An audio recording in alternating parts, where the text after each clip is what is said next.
अयोध्या राम मंदिर में चढ़ावा चोरी के मामले में अयोध्या पुलिस को आज तीन लिखित शिकायतें मिली।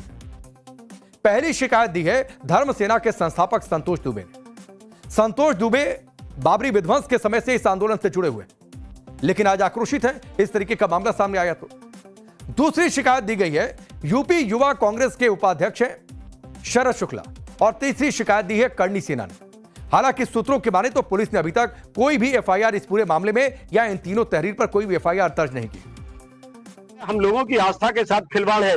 हम चारों चोरों को, चोर चंपत राय, चोर अनिल मिश्रा, चोर टिन्नू यादव यानी रामशंकर यादव, चोर गोपाल राव, चारों के नाम हम एफआईआर देने के लिए आए हैं कि एफआईआर दर्ज करें। अगर नहीं करेंगे तो हम एसएसपी से मिलेंगे, एसएसपी नहीं करेंगे, डीआईजी है, फिर आईजी है, फिर डीजीपी है, नहीं करेंगे तब हम अदालत में जाएंगे। पीछा नहीं छोड़ेंगे इन चोरों का, और एसआईटी जैसी भ्रामक व्यवस्था के पीछे हम अपना समय नष्ट नहीं कर सकते हैं। एसआईटी पर हमारी कोई आस्था नहीं, कोई विश्वास नहीं।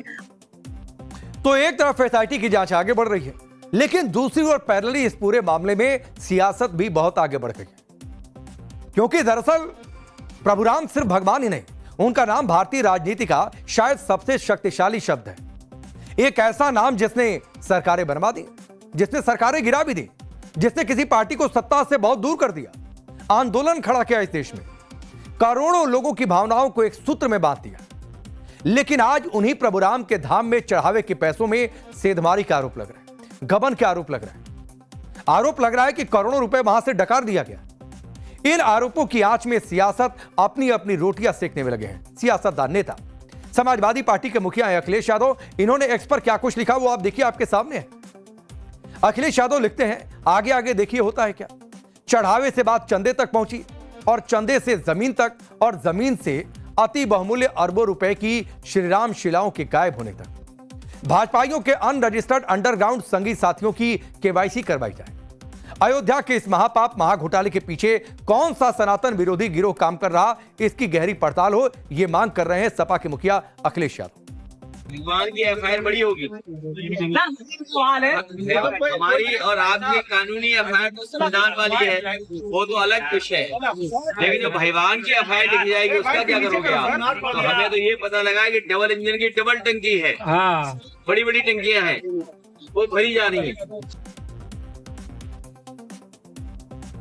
तो दरअसल जिस सियासी तरीके से अखिलेश यादव हमला बोल रहे हैं, बीजेपी आरोप लगा रही है और सवाल पूछ रही है कि इसमें क्या विपक्ष सियासत की गुंजाइश तलाश रहा है। लेकिन राजनीति में अक्सर सवालों से ज्यादा महत्वपूर्ण होता है सवाल पूछे जाने का समय।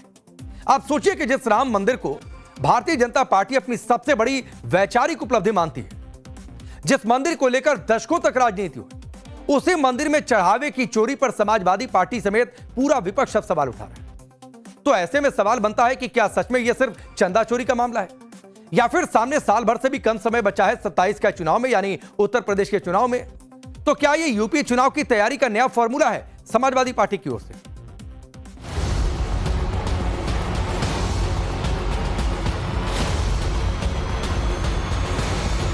गमन तो हुआ है, भारी गमन हुआ है, तो उसकी निष्पक्ष जांच कराई जाए। तो जांच होना चाहिए, निष्पक्ष जांच होना। समाजवादी पार्टी के नेताओं से जो शब्द निकल रहे हैं, इनको भारत की संस्कृति से, संस्कारों से बिल्कुल विपरीत मैं मानता हूं। आने वाले दिनों में इसका खामियाजा समाजवादी पार्टी को भुगतना पड़ेगा, और ये इन लोगों ने हमेशा सौदा ही जहर का किया है।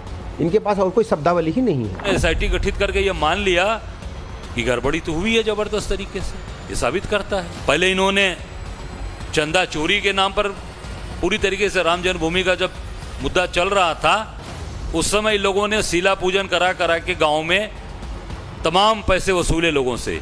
वो 1400 करोड़ रुपए के ऊपर की चोरी है। राम भक्ति की बात वे भी कर रहे हैं जो कल तक राम भक्तों पर गोलियां चलाते थे। उनको भी एहसास हो गया राम भक्ति की ताकत का। अब उनको भी इस बात का एहसास हो रहा है कि अगर वे इससे भटके तो ऐसा ना हो कि जनता फिर उनको हमेशा के लिए भटका दे। राम मंदिर में आने वाला एक एक रुपया और उसका पूरा सफर अब एसआईटी के रडार पर है। साफ है कि इस मामले को सिर्फ आरोप मानकर अगर छोड़ नहीं दिया गया, बल्कि हर तथ्य दर परत दर परत जांच हो रही है। सूत्र यह बता रहे हैं कि एसआईटी फिलहाल 4 प्रमुख लोगों की भूमिका को लेकर जानकारी जुटा रही है। उनके नाम मैं आपके सामने रखता हूं। इनमें राम शंकर उर्फ टिन्नू यादव का नाम है, केडी तिवारी का नाम है, सोमेश आनंद और अनिल मिश्रा जो कि ट्रस्टी हैं, उनके नाम भी शामिल बताए जा रहे हैं। लेकिन आगे बढ़ने से पहले एक बार फिर आपके सामने मैं यह साफ कर दूं कि इन सभी नामों से जुड़ी एसआईटी की जांच अभी जारी है। कोई भी आरोप अभी तक सिद्ध नहीं हुआ है, लेकिन एसआईटी जो आरोप लगे हैं वो आरोप है, सच है या अफवाह है, उनको सत्यापित करने का काम कर रही है। एसआईटी की रिपोर्ट आने से पहले किसी भी व्यक्ति को दोषी मान लिया जाए, यह बिल्कुल भी उचित नहीं है। लेकिन इन 4 नामों में सबसे ज्यादा चर्चा जिस नाम की हो रही है वो है राम शंकर उर्फ टिन्नू यादव का। कहा यह जा रहा है कि कभी बेहद साधारण सा जीवन टिन्नू यादव जी रहा था। आज गिनती हो रही है अयोध्या के प्रभावशाली लोगों में। लोग पूछ रहे हैं कि आखिरकार यह अचानक से बदलाव कैसे हो गया। सवाल यह भी है कि आखिर कौन है टिन्नू यादव और क्यों बार बार टिन्नू यादव का ही नाम सामने आ रहा है, इस पर भी आप गौर कर लीजिए। तो राम शंकर उर्फ टिन्नू यादव ट्रस्ट के शीर्ष पदाधिकारियों के करीबी सहयोगी माने जाते हैं। यह जनाब कभी ऑटो और मोटरसाइकिल से सफर किया करते थे, लेकिन राम मंदिर बना, दिन भर गए। अब साहब कई संपत्तियों को लेकर चर्चा में। टिन्नू यादव के अयोध्या और लखनऊ में निवेश की जांच की चर्चा हो रही है कि कई जगहों पर कई होटलों में निवेश कर दिया। लोग पूछ रहे हैं कि अगर गड़बड़ी की है वहीं से पैसा आया क्या। सूत्र यह बता रहे हैं कि राम मंदिर आंदोलन के दौरान सक्रिय रहे टिन्नू यादव बाद में ट्रस्ट से जुड़े लोगों के संपर्क में आ गए, मंदिर प्रबंधन से जुड़ी जिम्मेदारियां संभालते रहे। कुछ ही दिनों में टिन्नू यादव महेश नारायण के करीबी हो गए। महेश नारायण के निधन के बाद चंपत राय से ये जुड़ गए। टिन्नू यादव की पहचान एक भरोसेमंद सहयोगी के तौर पर मंदिर निर्माण की प्रक्रिया में उनकी जिम्मेदारी और बढ़ गई, क्योंकि उन्हें यह माना जाता रहा कि वो भरोसे के लायक है, भरोसे के आदमी है, लिहाजा भरोसा बढ़ता गया और उनकी जिम्मेदारी बढ़ती गई। टिन्नू यादव ट्रस्ट के वेतनभोगी कार्यकर्ता के रूप में जुड़े हुए। मंदिर की सुरक्षा व्यवस्था हो या फिर प्रबंधन की बातचीत हो, उन सब में टिन्नू यादव की अहम भूमिका है, यानी रुतबा है। अयोध्या इंटरनेशनल एयरपोर्ट के पास टिन्नू का हॉस्टल है। लोग ये बता रहे हैं कि आलीशान हॉस्टल है स्टूडेंट्स का, 70 वीवीआईपी कमरे। पूछताछ में एसआईटी हर पहलू पर नजर बनाए रख रही है कि आखिरकार जो पहले कभी मोटरसाइकिल से ऑटो से चला करता था, उसके पास इतना पैसा कहां से आया कि ये इतना बड़ा 70 कमरों का हॉस्टल बना रही। कथित गड़बड़ी के मामले में टिन्नू यादव का नाम लगातार चर्चाओं में बना है। हालांकि परिवार इन आरोपों को पूरी तरह खारिज कर रहा है। टाइम्स नाउ नव भारत से बातचीत में उनकी पत्नी ने कहा कि उनके पति को बेवजह टारगेट किया जा रहा है। वो अभी भी राम मंदिर में अपनी ड्यूटी कर रहे हैं, कहीं भागे नहीं है। इनका घर देखिए, जो कहा जा रहा है कि आलीशान घर है, उसकी एक सच्चाई, चंदा की कथित चोरी जो मामला है उसमें इनका नाम सामने आया है। देखिए ये पूरा घर बना हुआ है। तो ये तो आपका तो आलीशान घर बताया गया है हमें। आप पत्नी है टिन्नू यादव जी? हमारी पत्नी। अच्छा, कब से जुड़े हुए हैं टिन्नू यादव जी मंदिर से? 97 से। अच्छा, 97 से जुड़े हैं। परेशान है आप? बहुत ज्यादा, क्योंकि 1 हफ्ता 15 दिन से इतना मानसिक टेंशन हमको मिल रहा है कि आपसे हम क्या कहें।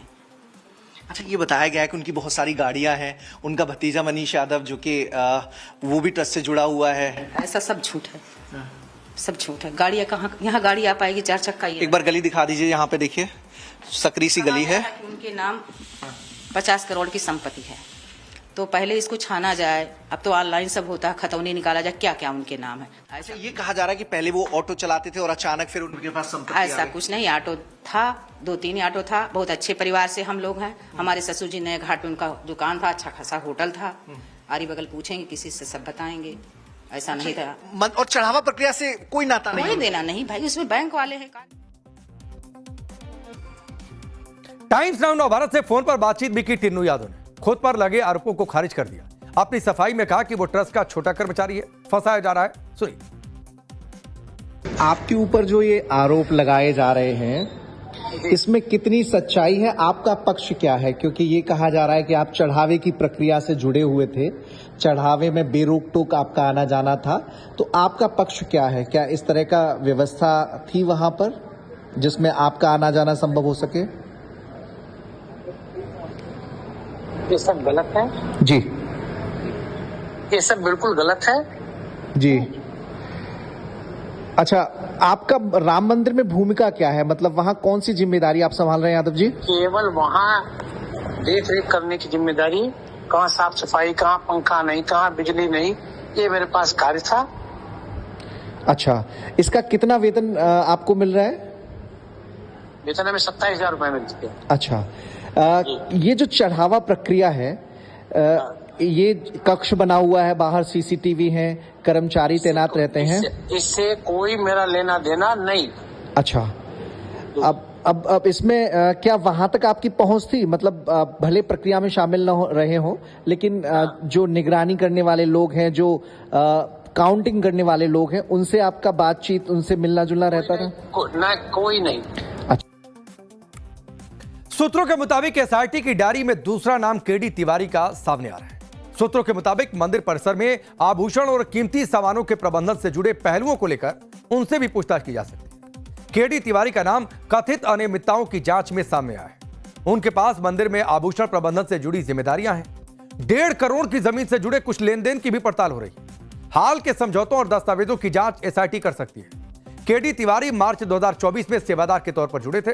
हालांकि केडी तिवारी आरोपों को सार्वजनिक रूप से खारिज कर चुके हैं, वीडियो जारी कर अपना पक्ष भी रख चुके हैं। गोपाल राव निर्माण के प्रभारी और उनके भतीजे सोमेश आनंद दोनों सवालों के घेरे में हैं। ये तीज क्षेत्र ट्रस्ट का गेस्ट हाउस है। यहाँ पर सोमेश आनंद भी रहा करते थे और गोपाल राव भी रहा करते थे, तो यहीं से उनका मंदिर आना जाना हुआ करता था। हमने गार्ड साहब से पूछा भी कि क्या अभी गोपाल राव या सोमेश आनंद मिल पाएंगे, तो अभी कोई जानकारी नहीं दी जा रही है, कोई बताने को तैयार नहीं। एक बार पूछ रहे गार्ड साहब, अरे गार्ड साहब, सोमेश जी है नहीं क्या वाकई? राम मंदिर कार्यालय यहां से वैसे निकल गए सुबह? क्या सुबह निकले हैं क्या यहाँ से? नहीं, गोपाल जी तो यहीं रहते हैं, सोमेश जी में यहीं रहते होता है। हाँ वही, वो सोमेश जी मंदिर में ही कार्यरत है। इधर नहीं रहते। कहाँ रहते हैं फिर?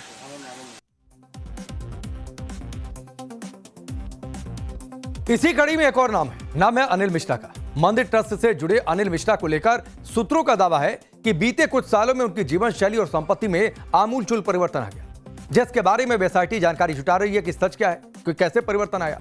हालांकि उन पर अभी तक किसी भी आरोप की आधिकारिक पुष्टि नहीं हुई। नवभारत की टीम जब अनिल मिश्रा के आवास पर पहुंची तो घर बंद मिला। पड़ोसियों और स्थानीय लोगों से बातचीत में यह जानकारी सामने आई कि पुराने पुश्तैनी मकान से अलग उन्होंने शहर के एक विकसित इलाके में नया घर बना लिया है। सिर्फ 5 साल के अंदर अनिल मिश्रा की संपत्ति में इतना बड़ा इजाफा कैसे हो गया, यह सब कुछ जांच के दायरे में। सब कुछ एसआईटी जांच के अधीन है। आरोप गंभीर है, लेकिन अंतिम सच वही होगा जो जांच एजेंसी यानी एसआईटी की रिपोर्ट और उपलब्ध साक्ष्यों के आधार पर सामने आएगा। नवभारत इस पूरे मामले की हर परत पर नजर बनाकर रखे हुए। मेरा ट्रस्ट प्रशासन और सरकार से यही अपील है मेरी कि सच्चाई सामने आनी चाहिए। अब यह सच्चाई अलग बात है, कितनी भी कड़वी क्यों ना हो, लेकिन देश को जानने का हक है, राम भक्तों को जानने का हक। गोस्वामी तुलसीदास ने रामचरितमानस में लिखा भी है, सिय राम मैं सब जग जानी, करो प्रणाम जोरी जुग पानी। यानी जहां राम है वहां श्रद्धा है, और जहां प्रभु राम है वहां विश्वास